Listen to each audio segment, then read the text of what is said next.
This storyteller is not sponsored by alcoholic potato chips.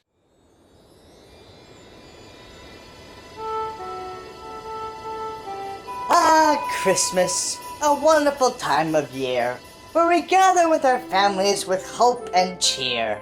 It's a time of peace, love, and joy, a time of year that also involves Christmas toys. But not everyone celebrates Christmas. We all thought it was a myth. It's true. The man's name was John Smith. Now, John Smith, who lives on the mountain of Lowell, hated Christmas the most of all. I hate Christmas more than Halloween or Easter, and it's all because of him. The mayor, their leader. Mayor Weedy Shrimp, the people's famous ruler, was in charge of Christmas. John Smith, however, thought he was a loser.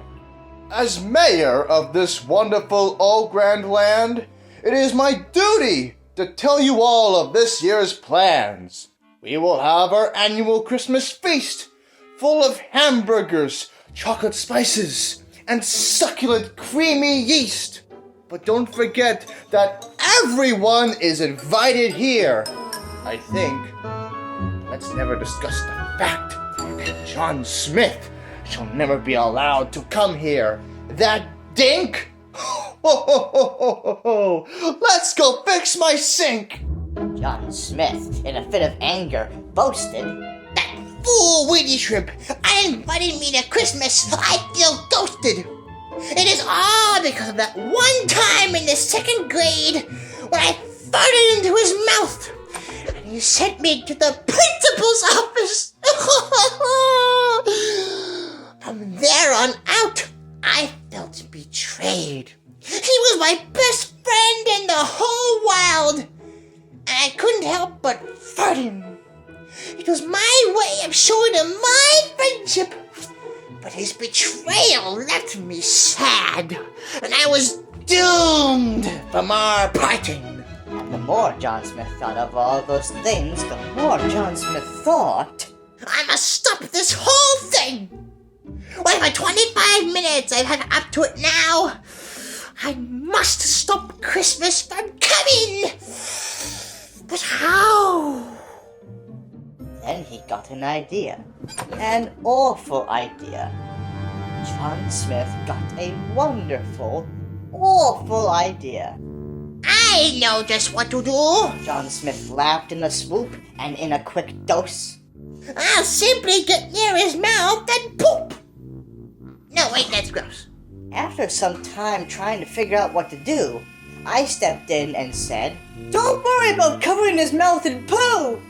There is indeed a better way. Well, don't just stand there, you fish. Tell me what you want to say. Look inside your closet and look on the racks. You have a coat, a hat, and a really big sack. I haven't worn that since my date with that cuckoo I found on the street. But now that you mention it, we may need to be discreet.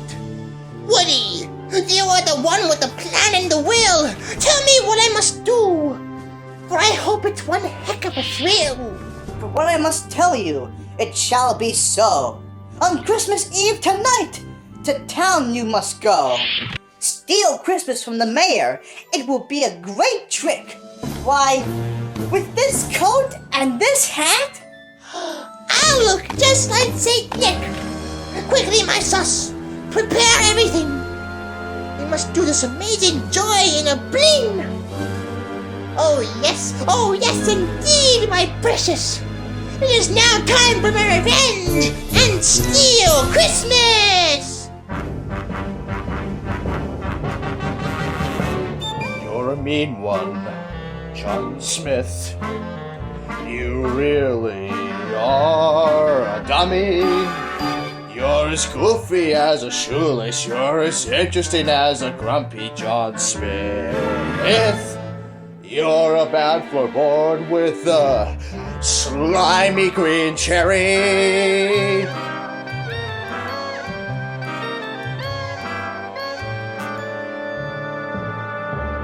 You're a hoodlum, John Smith. Your toenails are made of steel. Your cheeks are full of farts, and your pets are electric eels, John Smith. Don't make me tell your mom that you ate her last slice of veal. Now all I need is a reindeer. But there aren't any in the land of Lull. Oh, I know! Paul! Paul the penguin. He was in charge of his army. A penguin army. Look at you! You have been working so hardy! Now, Paul, it is your job to lead us into town. We'll do the rest. Have your penguins help us steal the presents and feasts. I know you'll do your best. Oh, splendid! You're already preparing. Sadly, the whole thing to me seemed not happy, but despairing. I made a mistake mentioning the sorcery. I had to stand up to John Smith and prove my bravery. Excuse me, John Smith! Now, boy, I am planning my revenge. It is indeed dire. What are you gonna do? I shall spread thine cheeks on fire. Couldn't believe it. What I had just heard. Spread thine cheeks in fire? That sounds like something that would be said by Amber Turd. It was too late. I had to help my boss. If I disobeyed his orders, I would have no choice but to eat moss. Woody! Paul! My penguins of doom! Let's go to town and make this Christmas my new bedroom! We prepared our things, readied our gear, and filled our sleigh with starch. Paul led the penguins as John Smith yelled, March! and slayed down the mountain of law, full of pride. Between you and I, it was no Christmas ride. And what I mean is that, sadly as it was, I was the reindeer. Trying to steal the sleigh gave me a headache, a buzz. Handy my sus! We're almost there! Remember, steal the presents, but don't eat any of the pears. Forgive me for speaking up to you, but I have made a mistake. Is there anything I can do? Yeah, shut up and eat your fish cake! How could I have said such a thing to that awful man? Steal Christmas, a dirty trick. I have made the worst plan. While on our way to town, an act I could never forgive, the mayor, unaware of our evil, had a speech to give. Ladies and gentlemen, we have successfully prepared for tomorrow's happiness. I have not seen anyone in this town in all of my years full of laziness. I am very proud of you all, the tall and the small. It is time to go to bed and have the happiest dreams of all. The town was quiet, dark, and empty. We managed somehow to slip through the entry. Excellent! Commence the operation. The mayor shall never forget our celebration. John Smith, with the sack in his hand, went inside the first house, which to him looked bland. Going through the chimney was easy at first, but he was stuck for a few seconds. And on his way down, he farted with a burst! You're disgusting, John Smith. You have feces on your dishes. And Ian's a little bitch, and he really smells like fish, John Smith.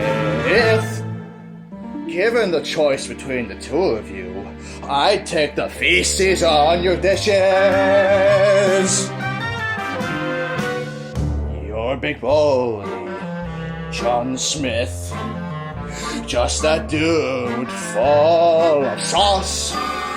I'd rather eat your mold than to be your own boss, John Smith. The three words I've always wanted to say to you are as follows, and I quote, please, always floss.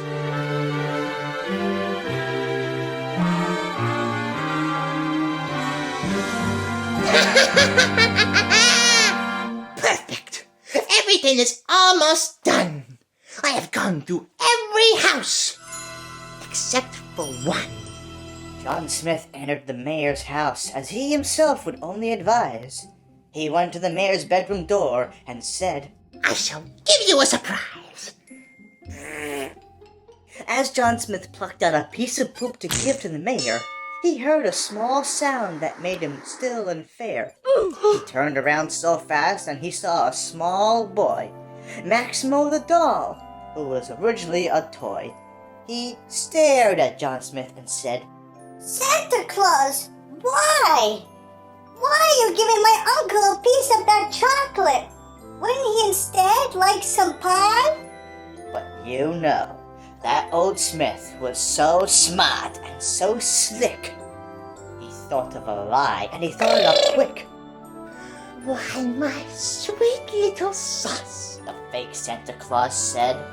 I meant to give it to him by putting it underneath his bed. So I'm going to put it inside a box made of wood. I'll put it under there, and everything will be all good. And his fib fooled the boy. Then he patted his head, and then he threw him into his bedroom, and he sent him to bed. Oh, my leg! And when Maximo was in bed, which was in the shape of a square, John Smith went back to the mayor and dumped water in his underwear. The piece of poop, however, was never found, as some said John Smith left it somewhere underground. Meanwhile, while I tended with the penguins outside, I noticed something at the mayor's house on the backside. I thought it was John Smith lurking about, but then I saw something, and I shouted, "Look out!" It's the only friend. I have the sack. Christmas shall truly come to an end, and you will never, ever come back. Oh no! It's the Phantom! The most evil of them all! Come on, everyone! We must save Christmas and the land of law! Paul sounded the alarm. The penguins went to their positions. As for I, worthy of law, had to save this magical land from the evil magician. The Phantom has stolen John Smith's sack and all of the presents. We have no choice. Paul! Follow his scent! We chase the Phantom on our sleigh, but close to him, I say nay. The evildoer had fireworks to slow us down. What were his intentions? To bring us back to town. When you wish upon a star, it makes no difference who you are. For no matter what I say, I'm gonna blow you away. Our penguins were armed, but with fireworks? No. We had our courage to save Christmas for our every friend and foe. Phantom on his sleigh got one of our penguins, a member of our crew! As we got closer to the Phantom, I, in a matter of seconds, had to figure out what to do. The mountain kept getting taller and taller as we climbed, but to our surprise, John Smith's arrival was perfectly timed. Woody! I was knocked out by that man! I can't keep fighting for long! Tell me you've got a plan! Plan? One wrong move. For once, if I ever blink. The Phantom will get to the mountain soon! I need to think! Oh wait! John Smith! Do you still have the remote? Remote? Oh yes! I do have it! I found it in the moat! But strangely, it's covered in pee. Quickly, John Smith! Hurry up and throw it over to me! I had completely forgotten about the lightsaber in my hat. With this remote, I can activate it and scare the Phantom off like a cat. I had to face him. I knew I had to. Then, I said a reference from VeggieTales. Let's see what this baby can really do! I jumped onto the Phantom's sleigh and ignited my lightsaber. The Phantom had one too. To me, it was like the size of a skyscraper. Do you think you're brave enough to challenge me, you poor fool? With this lightsaber activated by a remote covered in pee? Yes, because it's pretty cool! Out the sleigh we fought, small versus tall, to save everyone in the land of law. John Smith, back on my sleigh, thought to himself, How can I help? I must run away. we were running out of time. We were getting closer and closer to the mountain. The battle with the phantom beast swept like a broken water fountain. The battle made me regret my dare. And the phantom struck me down with a great swoop. Ow!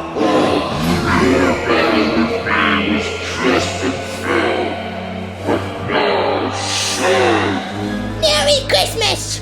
Enjoy your piece of golden poop! The sacred piece of golden poop! Delicate, but deadly as a bird's talon. Without hesitation, John Smith raised it up and said, Yippee-ki-yay, Mr. Falcon. the ultimate weapon struck the phantom, and he fell like a piece of bread. As soon as he hit the ground, he heard the voice of Harvey Firestein. Dead. And so we stopped his horrible event. But it wasn't over just yet. John Smith, feeling grateful like a pleasant peasant, noticed something was wrong. The presents! The presents and feasts were getting near the cliffs of gloom. If we lose the sack, Christmas will have its final doom. John Smith, suddenly realizing his mistake, had to save his sack and save himself some steak. Something happened. Something that wouldn't just happen with glee. Inner strength was released, for John Smith's heralded fart was free. At last, his newest strength was indeed what many of us could not outstand. Picking out the sleigh with his newest strength. It's over 9,000! Hooray! Christmas is saved! And thanks to you, my friend! No problem, my sus. But this nightmare is not yet the end. We had to figure out this mystery, this strange event on this night. But what we were about to know would make our souls white. The phantom was none other than the mayor. You are the phantom? You betrayer. That's not all. Maximo? You were, Paul! It's true. My uncle wanted me to keep tabs on everything going on today. The Santa hat, coat, the penguins, even the sleigh. It was in fact my idea to tell Woody about stealing Christmas. The plan would be perfect for you too. You could even say it was precious. After I gave my speech to the people in our town, I ordered everyone to prepare for your arrival. This was no ordinary Christmas. This was in fact our own survival. Ever since the second grade, which mind you was only yesterday, I had no choice but to sadly cancel our annual Christmas charity. That's when I came up with the idea of the phantom, which was only an urban legend. John Smith, you and Woody going to town, stealing Christmas. I can't believe this was something you never really questioned. My uncle was surprised when you farted into his mouth. You took his mind all the way down south. This wasn't just about payback, John Smith, unlike yours. I actually wanted to teach you a lesson about Christmas. But you decided to heed my nephew's words and burst into our doors. So you see, we're not chucking pieces of poo or stealing Christmas and our feasts. It was you. So, this was truly all because of me. Yep. Except it wasn't you who covered the remote in pee. I also noticed you like to listen to the band Tool. Well, in that case... Merry Christmas, you silly fool! Wow! A refurbished Tool album from Wendy's! We knew it was your favorite. At least you didn't get it from Bendy's. Wait! You were on this too? Of course, my sauce. Why, if it wasn't for you, we wouldn't have planned this Christmas surprise. After all, you are my boss. John Smith, you never really farted into my mouth. It was a Christmas prank. We had to set up everything for you. Besides, the penguin's name was never Paul. His name is actually Frank. Wow!